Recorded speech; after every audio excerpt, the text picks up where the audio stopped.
আর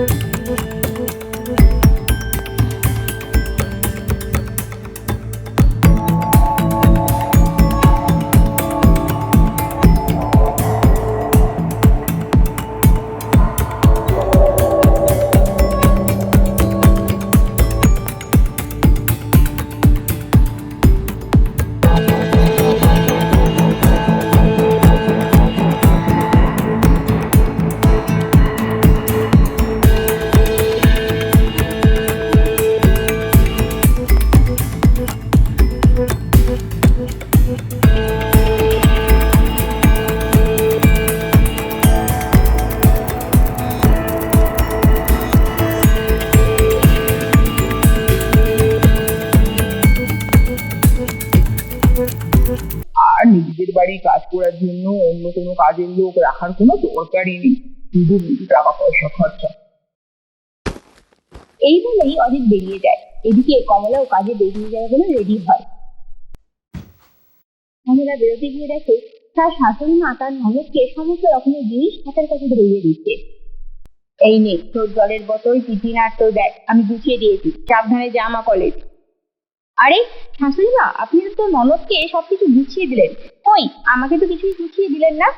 তোমাকে তোমার জিনিস গুছিয়ে দিতে হবে তো মা, তুমি তো বড় হয়েছো বলো। আরে আপনি তো এক্ষুনি নিজের মেয়েকে সবকিছু গুছিয়ে দিলেন, আর আমার মেয়েরা কেন গুছিয়ে দেবেন না? আবার আমি তো দেখছি আপনি আপনার নিজের মেয়ের জন্য টিফিন রেডি করে দিয়েছেন। কই কই আমার টিফিনটা দিন তো, আমি তো সকালবেলা কিছু খেয়ে বেরোবো, কই আমার ব্রেকফাস্ট কই? আরে না না বৌমা, টিফিন তো রান্না হয়নি, আমি আমার মেয়েকে তো শুধু টিফিনটা রেডি করে দিয়েছি, এখনো তো কিছু কাজ সেরে উঠতেই পারিনি, ঘরের কিছু মাত্র কাজ হয়েছে, কোনো কাজই করে উঠতে পারছি না। শুধু একটু সকালবেলা উঠে আমার হাতে হাতে কাজ করবে তো, তাহলে দেখবে তাড়াতাড়ি সবকিছু রেডি হয়ে যাবে। কেন মা, আপনার আদরের মেয়েকে এই কথাটা বলতে পারেননি? ও তো যথেষ্ট বয়স হয়েছে, আমাকে কেন ঘরের সমস্ত কাজ করতে হবে বলুন তো? কথায় কথায় শাশুড়ি মা আর কমলা নিজেদের মধ্যে একটু ঝগড়াঝাটি করতে থাকে। তারপর কমলা তার কাজে বেরিয়ে যায়। রাত্রিবেলা অজিত বাড়ি ফিরে এসে কমলা তার কাছে নালিশ করে, জানো জানো আজকে মা তোমার বোনকে টিফিন রেডি করে দিয়েছিল, কিন্তু আমাকে কিছুই রেডি করে দেয়নি। আমি কিছু বলতেই আমাকে বলে দিল সকালবেলা উঠে থাকি হাতাহাতি সমস্ত কাজ করতে। মা তো ঠিকই কথা বলেছে, তুমি যদি মায়ের হাতে হাতে একটু কাজ করে দাও তাহলে মায়ের তো কি সুবিধা হয়। আর আমার বোন তো ছোট, সবে কলেজে পড়ছে, আর তোমার টিফিন রেডি করে দিতে হবে? তুমি এত বড় হয়ে গেছো, তোমার টিফিন তো তোমাকে নিজেকেই রেডি করে নিতে হবে বলো। বিয়ের আগে আমার মা আমার জন্য টিফিন রেডি করে দিত, আমাকে ঘরের কাজ কোনোই করতে দিত না, এখন কি না তো কাজ করতে হবে? এই বলে কমলা রাগ দেখায়। এইদিকে কমলার শাশুড়ি মা সব কথা শুনে নেন। দেখো বৌমা, এটা ভুল ধারণা, ছোট বয়সে বাবা মারা আদরের জন্য মেয়েদের ঘরের কাজ করতে দেয় না, কিন্তু বিয়ে হয়ে যাওয়ার পর নিজেদের কাজ নিজেকেই করে নিতে হবে, আস্তে আস্তে হেল্প করতে হবে, তাহলে কাজটা করা সুবিধা হয়ে যায়, একজনের উপরে কোনো কাজের বোঝা হয়ে পড়ে না। আমি বুঝতে পেরেছি, আসল ব্যাপারটা আপনি হচ্ছে আপনার মেয়েকে আর আমাকে আলাদা করে দেখছেন। আবারও অজিতের সামনে কমলা ও তার শাশুড়ি ঝগড়াঝাটি করতে থাকে। অজিত অনেক থামানোর চেষ্টা করে, কিন্তু কিছুতেই ঝগড়াঝাটি থামাতে পারে না। বাড়ি থেকে বেরিয়ে চলে যায় কমলা, তার বাবা মায়ের কাছে গিয়ে ওঠে।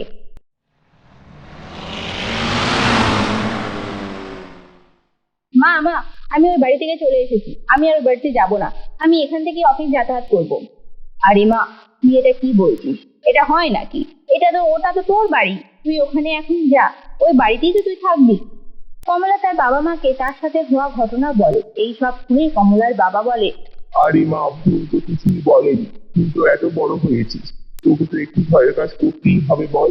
এতদিন তুই আমাদের এখানে ছিলিস, কাজ করতে দিইনি, কিন্তু এবার তো তোকে একটু নিজের সংসারের কাজ বুঝে শুনে করতে হবে না? তাহলে বাবা, অজিত আমাকে কি বিয়ে করে নিয়ে গেছে বোন হিসেবে নয়, কাজের লোক হিসেবে? আরে মা রে, তুই এটা ভুল ভাবছিস। মা, সংসারের কাজ সবাইকে মিলেই করতে হয়। একটা বয়স অব্দি নিজেদের সন্তানরা ছোট থাকে, তারপর তাদের কাজ করতে দিই না আমরা, তাই জন্য। কিন্তু যখন তাদের বয়স আস্তে আস্তে বড় হয়, আমরা বৃদ্ধ হতে থাকি, তখন কি আমরা সব কাজ করতে পারি? আমাদের শরীরে অত ক্ষমতাই থাকে না সব কাজ করার, তখন আমরা একে অপরের সাহায্য নিই। কমলা কিছুতেই তার বাবা মায়ের কথা বুঝতে যায় না, সেখানেই থেকে যায়। কমলার চিন্তায় কমলার বাবা মা অসুস্থ হয়ে পড়ে। সকালবেলা ঘুম থেকে উঠে কমলা বেশি না পেয়ে চিৎকার করতে শুরু করে দেয়। মা মা, এখনো বেডটি এলো না কেন? দিন দিন তো বুড়ো হয়ে যাচ্ছ, আমাকে বোঝাচ্ছিলে। এখন আমার চা দরকার, চা দাও, এক্ষুনি আমাকে বেডটি দাও তো, আমাকে কাজে বেরোতে হবে তো। আর আমার টিভি রেডি করেছো?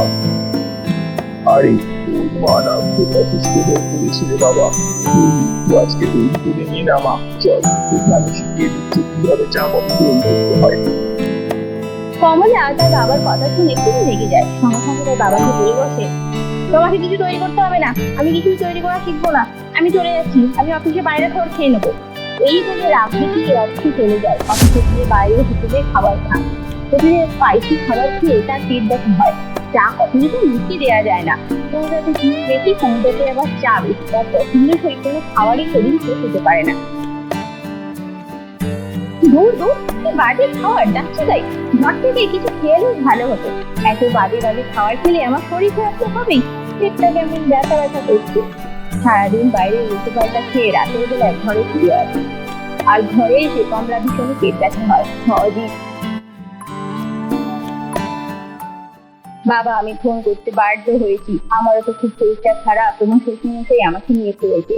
আর এইদিকে দেখো না, কমলা জেদের বসে ঘরের খাবার না খেয়ে বাইরের খাবার খাচ্ছিল, তাই তার শরীরটা একটু খারাপ হয়ে গেছে। ডাক্তারকে দেখাতে নিয়ে যেতে হবে বাবা, তুমি একটু আসো না। কমলার শরীর খারাপ শুনে কমলার শাশুড়ি মা, কমলার বর আর কমলার ননদ সঙ্গে সঙ্গে সেই বাড়িতে এসে হাজির হয়।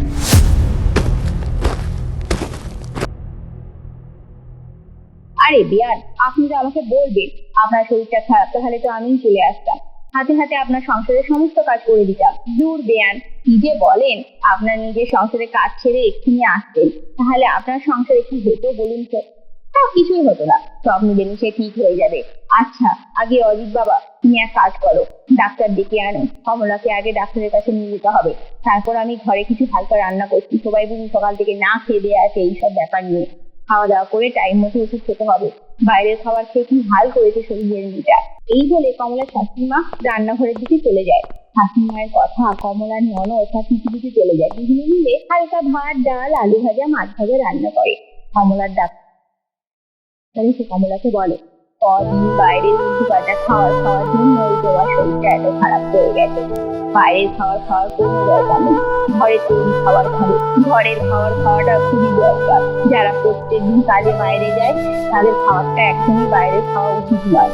চিন্তা করবেন না, সামান্য পেট ব্যথা, পেটের গন্ডগোল, একটু সময় করে ওষুধটা ঠিক মতো খান, সব ঠিক হয়ে যাবে।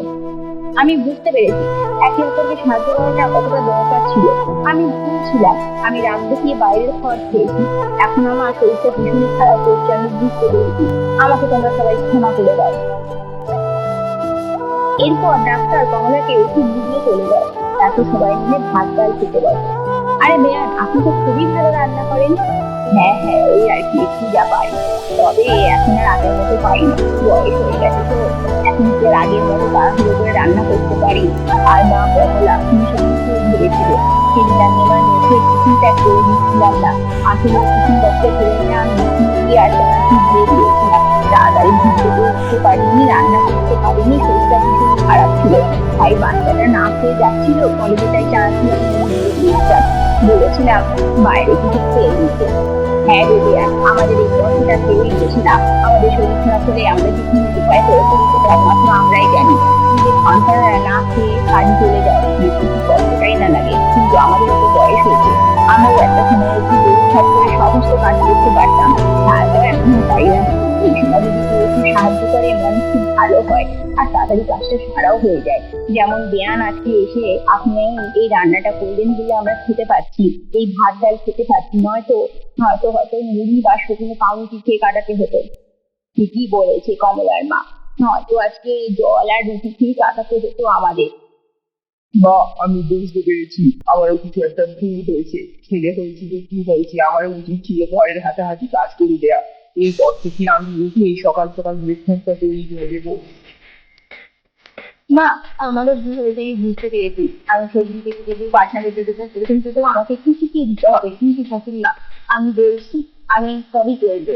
মা, তোমাদেরও রান্না করতে হবে না, আমি মাঝে মাঝে তোমাদের জন্য রান্না নিয়ে আসবো। আমার হাতের যে পছন্দ রান্না খাওনি, এবার থেকে রান্না করে আসতো। সপ্তাহে 3 থেকে 4 দিন আমি রান্না করার চেষ্টা করবো। আমিও তোমাকে সাহায্য করবো বৌদি। আমি চেয়েছিলাম বোন, আমার বাবা মা আমাকে ছোটবেলায় কাজ করতে না দিয়ে লেখাপড়ায় মন দিতে পেরেছিল, তার ফলেই আমি এতটাই চাকরি পেয়েছি। আমি চাই তুমিও তোমার পড়ালেখায় ভালো করে মন দাও, পড়াশোনা ভালো করে করে চাকরি পাও, তারপর বাবা মায়ের হাতাহাতি কাজ করে এখন মন দিয়ে লেখাপড়া করো। যতদিন তোমার এই বউকে এসে তোমার কোনো চিন্তা নেই। আর মায়ের হাতে রান্না খাওয়ার, আমিও এতদিন মায়ের হাতে রান্না খেয়ে বড় হয়েছি, এবার আমার পালা মাঝে মাঝে মায়েদের রান্না করে খান। সবাই মিলে টেবিলে বসে হাসাহাসি করে খাওয়াই খেতে থাকে। এরপর থেকে কমলা অনেক সংসারের কাজে ফাঁক লাগায়। আমিও মাঝে মাঝে তার রান্না করে বাবা মাকে দিয়ে আসে। রান্না তো আমাদের কাছে ভালো হয় না, তেল কম, তেল বেশি, ঝাল কম এরকম হয়, কিন্তু বাবা মারা সেটা গরম জিনিসের সাথে খায়। সংসারে হাতাহাতি কাজ করাটা কোনো অপরাধ নয়, একে অপরকে সাহায্য করাটাই সুখী শান্তিতে সংসারের মূল মন্ত্র।